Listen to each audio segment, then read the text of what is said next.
जीवनस्मरणं गोविंद गोविंद नारायणीयम 35வது दशकम முதல் ஸ்லோகம் नीतसुग्रीव मैत्रीं तदनु हनुमता दुन्दुभेः कायमुच्चैः क्षिप्त्वाङ्गुष्ठेन भूयो ललुविधव युगपते पत्रिणां सप्तशालान् हत्वा सुग्रीवघातोद्यतम् अतुलबलं वालिनं व्याजवृत्त्या वर्षावेलाम् अनैषीः विरहतरलिताः त्वं मतंगाश्रमान्ते. ஸ்ரீபதியான பகவான் சீதையை தேடும் வழியில பரமபாகவதோத்தமரான ஆஞ்சநேய சுவாமியினுடைய ஒரு சமாகமத்தை அடைஞ்சான். ஆஞ்சநேயர் பகவான நமஸ்காரம் பண்ண பகவான தூக்கிண்டு சுக்ரீவன்ட்ட வர பகவான் ஆஞ்சநேயருடைய ஒரு சங்கத்தை அடைஞ்ச உடனே சர்வ துக்கமும் விலகி பரமானந்தத்தை அடைஞ்சான் அப்படின்னு முதல் தசகத்தை முடிக்கிறார். ஆஞ்சநேயரால் அழைத்து விடப்பட்ட ராமரையும் லட்சுமணரையும் பார்த்து சுக்ரீவன் முதல்ல சந்தேகப்படுறான், பயப்படவும் பயந்தான்.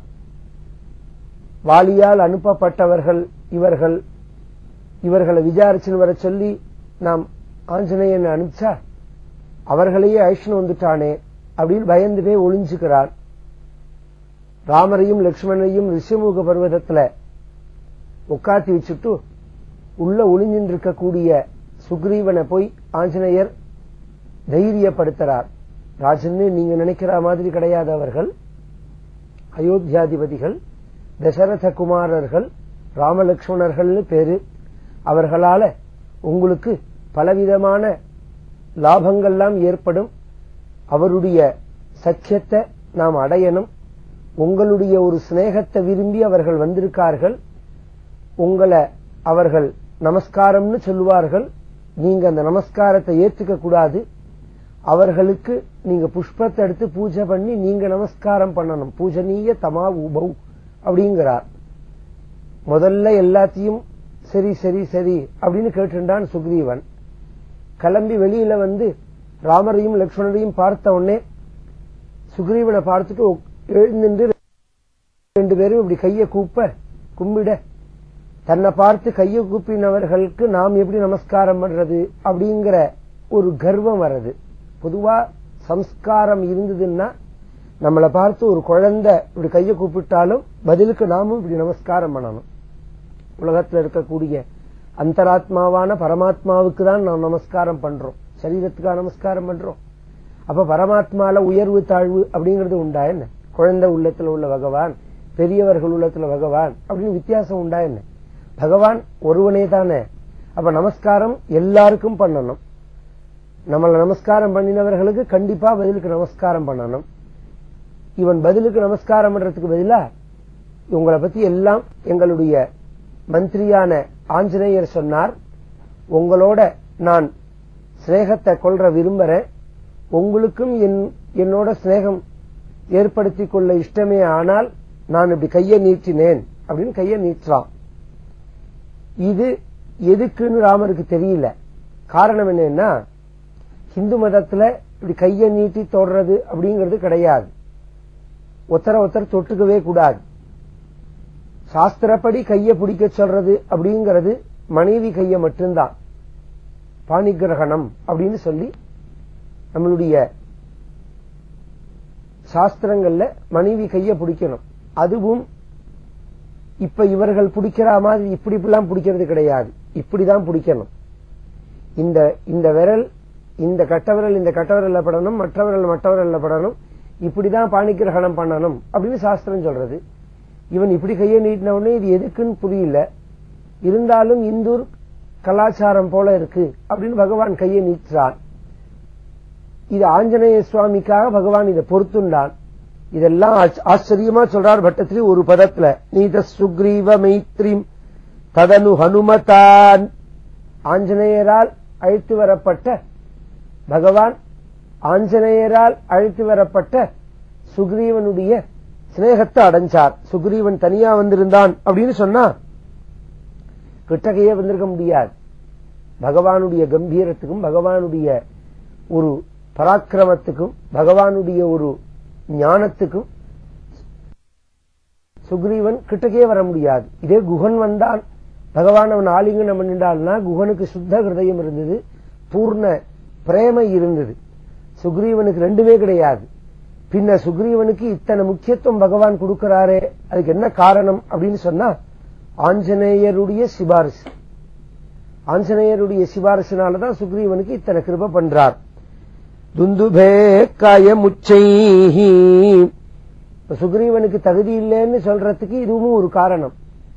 இப்படி ஸ்நேகத்தை ஏத்துண்ட ராமபிரான அவன் பரீட்சை பண்றான், ராமருக்கு பலம் உண்டா அப்படின்னு. துந்துபின்னு ஒரு ராட்சசன், அவனை வாலி கொன்னு போட்டிருக்கான். அவனுடைய எலும்பு ஒரு மலை மாதிரி கிடக்கு, அதை நீ தூக்கு பாப்பம் அப்படின்னு ராமர்கிட்ட சொல்ல, பகவான் என்ன பண்ணார், கால் கட்ட வரலால இப்படி தெளித்தி எறிஞ்சார். அப்படியே சப்த சமுத்திரத்துக்கு அண்ணண்ட போய் அந்த மலையானது விழுந்தது. சித்வாங்குஷ்டேன பூயோ லுலுவித யுகபதி பத்ரினா சப்தசாலானி. அதோடு நிறுத்தல்ல, பக்கத்துல 7 தேக்கு மரம், அந்த தேக்கு மரத்து மேல பானத்தை போட சொல்றார். ராமருடைய அம்புக்கு எத்தனை வேகம் இருக்கு அப்படின்னு பார்க்கணும்னு. பகவான் என்ன பண்றார், அவன் சொல்றதெல்லாம் அக்செப்ட் பண்றார். இப்படி இவன் இத்தனை டெஸ்ட் வச்சு அதுல ராமர் பாஸ் பண்ணணும் அப்படிங்கறது அவசியமே கிடையாது. இப்ப மொட சுக்ரீவனுக்கு தானே தவிர ராமருக்கு கிடையாது. அதை நான் பின்னாடி சரித்திரத்திலேயே வரும். பின்ன ராமர் இதெல்லாம் ஏன் செஞ்சார் அப்படின்னு சொன்னா, பக்தனை நம்ப வைக்கிறதுக்கு எதை வேணாலும் செய்வனாம் பகவான். பக்தர்களுடைய நம்பிக்கையை அடையணும், பிரியத்தை அடையணும் அப்படிங்கறதுக்காக பானத்தை போட அது 7 தேக்கு மரத்தையும் தொலைச்சு கொண்டு அண்ணண்ட பக்கம் போச்சு. இதன் பிறகு சுக்ரீவன் நம்பினான். ராமர் வாலிக்கும் தனக்கும் ஏற்பட்ட ஒரு விரோதத்தை சொன்னான். தன்னுடைய மனைவியை வாலி புடுங்கினுட்டான்ங்கிறதையும் சொன்னான். பகவான் நீ கவலைப்படாத, நான் வாலிய வதம் பண்றேன் அப்படின்னு சொல்ல, சுக்ரீவன் நான் சர்வ பிரயத்தனத்தினால சீதையை தேடி தரேன் அப்படின்னு பகவானுக்கு வாக்கு கொடுக்கிறான். 2 பேருக்குள்ள ஒரு ஒப்பந்தம் ஏற்பட்டது. அதன்படி சுக்ரீவனை விட்டு வாலியை கூப்பிட சொல்ல, முதல் தடவை வாலி வந்த போது சுக்ரீவனுக்கும் வாலிக்கும் அபாரமா யுத்தம் நடக்க, மகாபலசாலி வாலி, அதுலபலம் வாலினம் வியாஜவிருத்தியா அப்படிங்கிறார் பட்டத்திரியே. அதுலபலம், துல்லியமில்லாததான ஒரு பலம் வாலியோட பலம். அதுக்கு இன்னொரு காரணமும் உண்டு. இந்திரன் ஒரு ஹாரம் மாலையை கொடுத்திருக்கான் வாலிக்கு. அந்த மாலையில என்ன விசேஷம் அப்படின்னு சொன்னா, அந்த மாலையை போட்டுன்னு வாலி சண்டைக்கு வந்தான்னா எதிர்த்தாப்புல இருக்கிறவனுடைய பலங்கள் எல்லாம் வாலிக்கு வந்துடும். அது அப்படியே பிடிச்சு கொஞ்சம் கொஞ்சமா இழுக்க ஆரம்பிச்சிடும் அந்த ஆரம். அதனாலையும் அவனோட சண்டை போடுறது கஷ்டம். சுக்ரீவனுடைய பலம் குறைஞ்சு சுக்ரீவனை அடிச்சு கீழே தள்ளி அவனை கொல்ல போற சமயத்துல சுக்ரீவன் திரும்பி திரும்பி பார்த்தான். ராமரும் லட்சுமணரும் கொஞ்ச தூரம் தள்ளி ஒரு மரத்துக்கு பின்னாடி நிற்கிறார்கள். சொன்னபடி வாலிய வதம் பண்ணுவாரோ அப்படின்னு. இவர் வதம் பண்ணல அப்படின்னு உடனே இனி இவரை நம்ப முடியாது அப்படின்னு சொல்லி அப்படி ஒரு துள்ளி வாலிய தள்ளி விட்டுட்டு ஓடி போயிட, திரும்பவும் ராமர் இருக்கிற இடத்துக்கு வர ராமபிரான் சொன்னார், உனக்கும் வாலிக்கும் எனக்கு அடையாளம் தெரியல சுக்ரீவா அப்படின்னு சொல்ல, அடையாளத்துக்காக லட்சுமண சுவாமியை விட்டு ஒரு மாலையை போட சொல்லி திரும்பவும் சண்டைக்கு கூப்பிட கொஞ்சம் பயந்தான் சுக்ரீவன். இந்த தடவையாவது தீர்மானமா நீ கொன்னுடுவியா வாலிய அப்படின்னு, நீ கவலைப்படாம போ அப்படின்னு சொல்லி திரும்பவும் வாலியை கூப்பிட சொல்ல, திரும்பவும் வாலி கூப்பிட்ட உடனே வாலியினுடைய மனைவியான தார தடுக்கிறார். ஒரு சத்ரு, நம்மளை கண்டு பயப்படக்கூடியவன், எதிர்த்தாப்புல நிக்கிறதுக்கே துணிச்சல் இல்லாதவன், வலிய வந்து நம்மளை வம்புக்கு இழுத்தான்னு சொன்னா அவன் சொந்த பலத்துல நம்மளோட மோதல்லேங்கிறத நாம் தெரிஞ்சுக்க வேண்டாமா? அவனுக்கு பின் பக்கம் ஒரு பெரிய பலம் கிடைச்சிருக்கு அப்படிங்கறத நாம் புரிஞ்சுக்க வேண்டாமா? இது ராஜதந்திரம் இல்லையா? அதற்கு வாலி கேட்கிறான், நீ ஹேஷியமா சொல்றியா விசாரிச்சு சொல்றியா? நான் விசாரிச்சுதான் சொல்றேன். யார் பலம் சுக்ரீவனுக்கு? அயோத்தியைச் சேர்ந்த ராஜகுமாரர்கள் ராமன் லட்சுமணர்னு சொல்லி, அதிலையும் ராமனுடைய கருணையை சொல்லி மாளாது. அப்பேற்பட்ட கருணாமூர்த்தி சரணாகதி பண்றதுக்காகவே உள்ளவன். அவர் கால பிடிச்சுட்டான் சுக்ரீவன். அவனுக்கு அவரும் அபயப்பிரதானம் பண்ணியிருக்கார்.